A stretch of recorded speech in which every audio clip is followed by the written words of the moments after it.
Hi everyone, and welcome to our video on consumer and producer surplus, where we have these two functions that we're going to work with.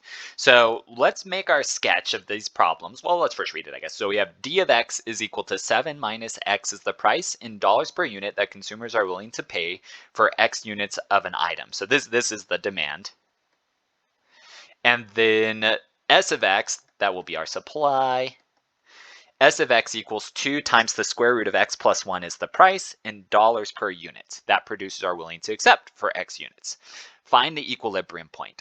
All right, so to find the equilibrium point, we're going to sketch these. And I'm going to color code. Let's sketch it to the side. And we will use a calculator to help us with this. Okay, so 7 minus x might be something that we could do right away, but still I've got Desmos set up. And I could just type it in, 7 minus x, there we go. Maybe let's make it bolder so we can see it. All right, so we've got the y-intercept, x-intercept if we need it, and we can see the slant of it. I'm even gonna match my color on it. I'm gonna do blue. Okay, so like that. Okay, so I've got our curve. All right, so there's the first one. Okay, so somewhere about here. Oh, let me do it in blue. Somewhere about here, and then it makes a line like that. Now, we really only need the first quadrant information, but that's I'm extending it a little bit down below. I will mark it. This is our x units. The y-axis is the p price.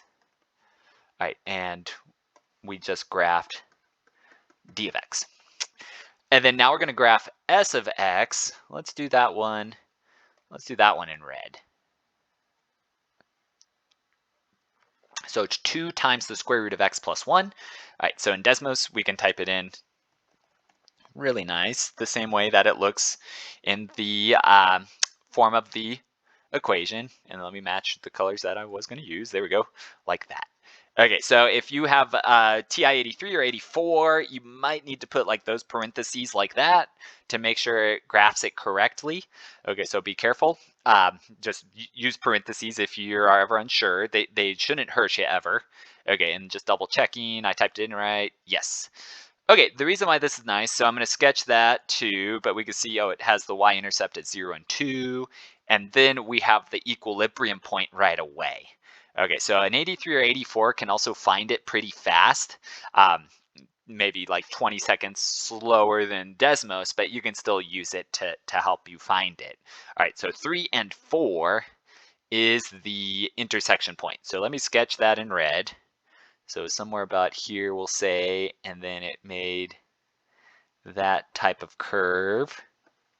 Okay, so there's the supply curve, and then we have the equilibrium point using technology. The equilibrium point, I'm just getting it set up, 3 and 4. 3, 4. So that's usually what we label as XE and PE.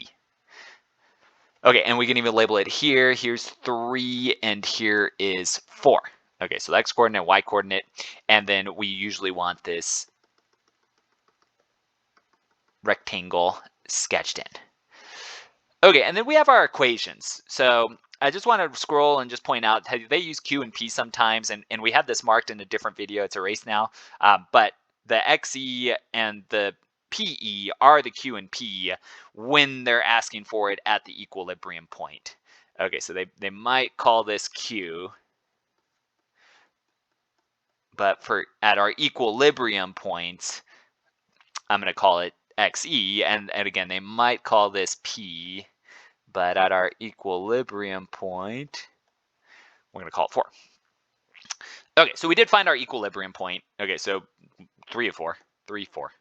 Let me just make it official. We did it.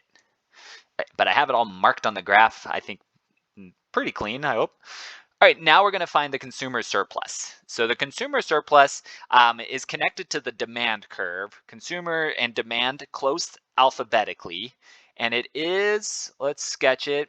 I'm going to do it in green. it is this area right here. So that's all it is. The consumer surplus is the area under the curve of the demand curve and above the dashed line, which is really making a rectangle. All right, so our consumer surplus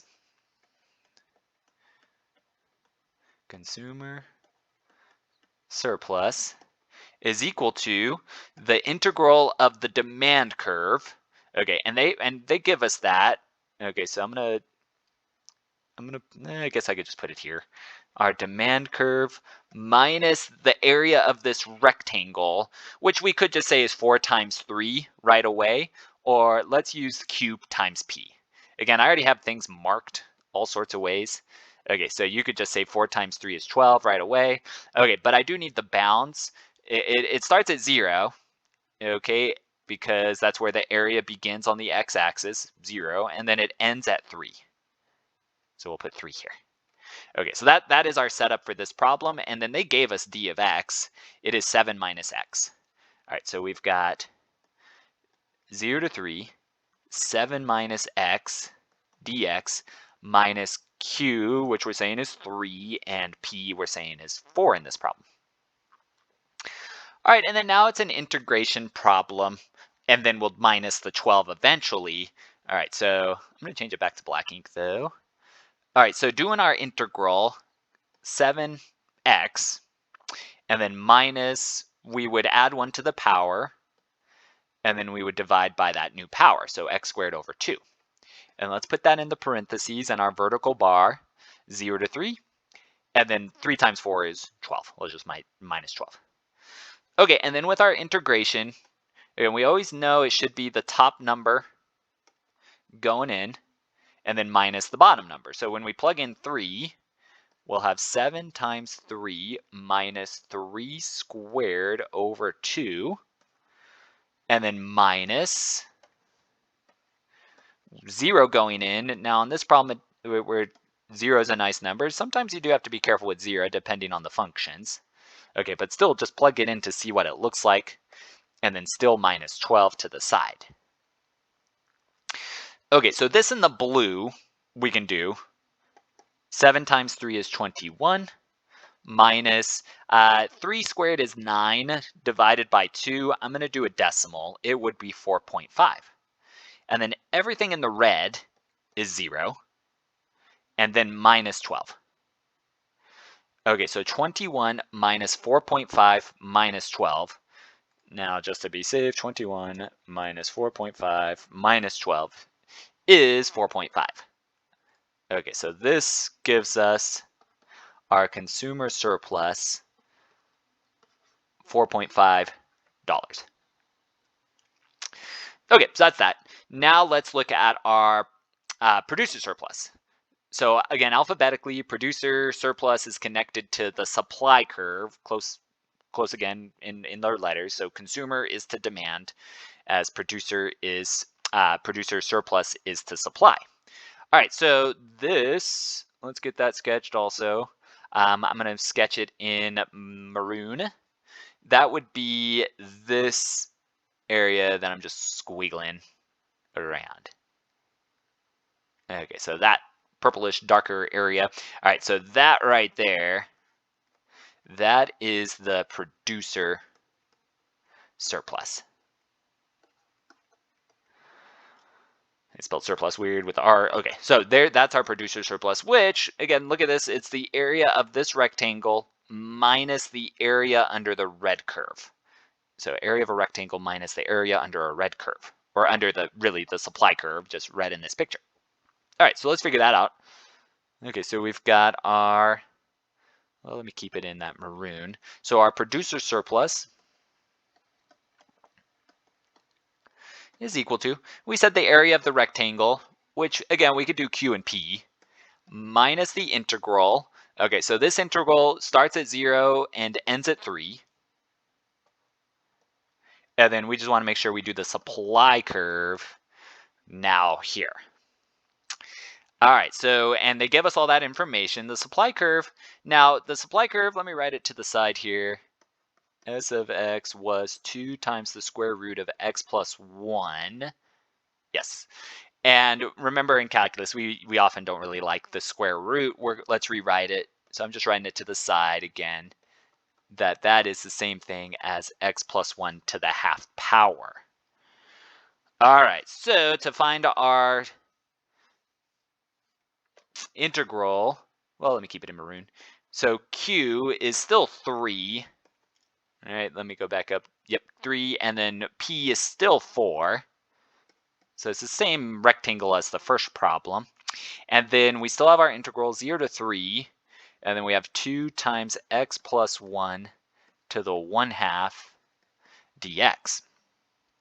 Okay, so there's the full rewrite with the function in now. And then this integral looks like it requires u substitution. So let's set up our u. So our u would be x plus 1, and our du would be dx. Okay, so it looks like this is a nice match. Okay, so this they're saying should be just u, and this we're saying should be just du. Okay, so and I can even color code that one more time. Let me do this one in pink. Du, that's what that one should be. Let's put it in parentheses. All right, then we can change it. Now, if we do change it, okay, so let's just take care of 3 times 4. 3 times 4 is 12. And then minus the integral. Now, this is where we do, depending on our style, I'm going to change everything into u's. So I am going to highlight these in yellow or circle. These are currently x values, so we would need to convert them into u values. Okay, so let's do it in orange. So I got lots of colors. Okay, so those are currently x values. So that's like a second x value. This is a first x value. And so I need to convert them into u values. Well, all we have to do is back to our equation. We would plug in the x value that they say into this and say, well, that should be 0 plus 1. Okay, so u1 is 1. And then u2 would be to plug in the x2 value into this equation. So that would be 3 plus 1. And that gives us 4. So u2 is 4. Okay, so we have our two new bounds. So the lower one is 1 and the upper one is 4. And then we're still just rewriting. So this 2 is still just here hanging out. We said that x plus 1 was u. And then it's still to the half power. And then we said dx is du. Okay, so we did a rewrite so that we have it in terms of u now. And we'll continue with that. So we would still have 12. And then minus. Now we can do the integral. Okay, so let's put our bracket down. We're doing our integral. So the 2's still there. And then we know we should add 1 to the power. So it would be u to the 3/2. And then we would multiply by the reciprocal of that power. So let's times by 2/3, like that. And then now that was all there was. I can put my 1 and 4 to the side now. And then we can now, let's simplify the 2 times 2 there real quick. So we have 12 minus 4/3 u to the 3/2. And then our bounds 1 and 4. Okay, so now we're back to evaluating. So it's still always the top one minus the bottom one. We have 12 minus, keep the bracket. Now in blue, use parentheses. I have 4/3 times 4 to the 3/2. And then minus, always minus the bottom one. Minus the 1 goes in, so 4/3 times 1 to the 3/2.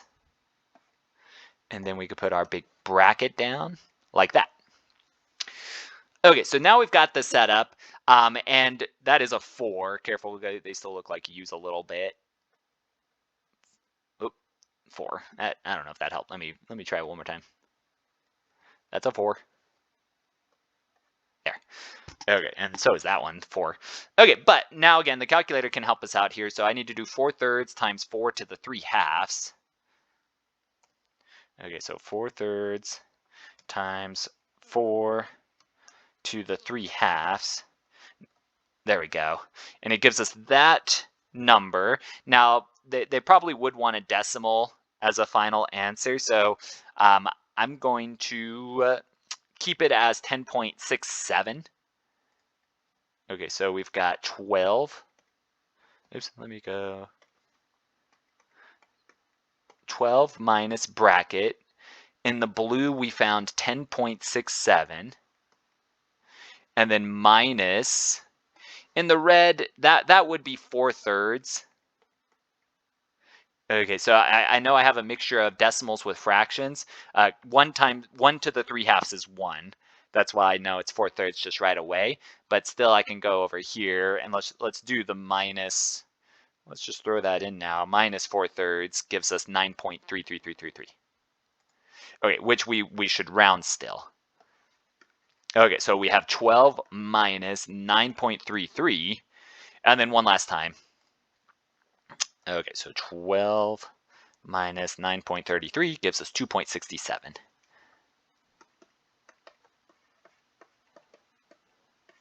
And that is our producer surplus at the equilibrium point. Okay, that's it. All right, so we found everything. So the integration can be a little tough. All right, so the setups, the setting it up, always draw a picture and try to get those areas and try to keep it clean. Okay, but that is it. So if you do have any questions, please let me know. Otherwise, thanks for watching, and I'll see you again next time.